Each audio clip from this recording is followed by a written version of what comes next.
Continuing the less than epic tale of how I got my license to ride on two wheels in Japan, it's time for that exciting moment when you get on the bike, turn the key and start riding.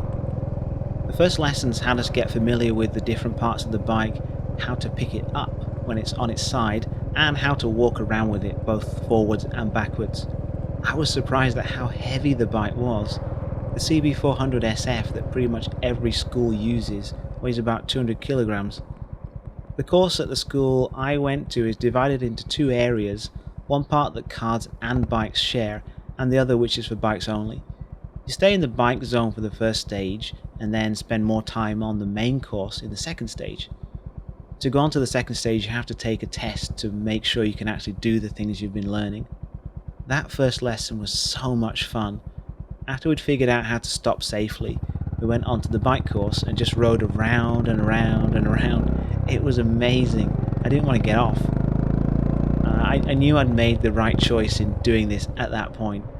I even got chatting to two other people who were doing their first lessons.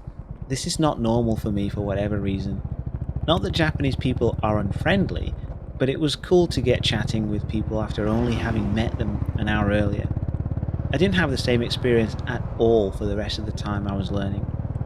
The instructors are really nice and very laid back, but clearly know what they're doing. One of them even joked about my name on that first day. I was kind of annoyed at first, but I soon realised there was no meanness behind it. I think I'm just not used to good-natured banter anymore, been here too long. As the course went on, that guy became my favourite instructor, and we had some good back and forth. On the day I'd reserved my second lesson, I came home from work and thought I'd forgotten my house key and got locked out. I sat outside for 90 minutes hoping my wife or daughter would come home, but had to cancel that lesson as well as the two lessons I'd planned to take the following week. That's the risk you take when you reserve more than one lesson at a time. This meant a 3,000 yen penalty for cancelling on the day of a lesson. Annoying. In the end, my keys were in my backpack and not in my frame bag where I usually keep them. I experienced some negative emotions. How was your first lesson? Did you drop the bike or were you a ready-made Rossi? I'll see you next time.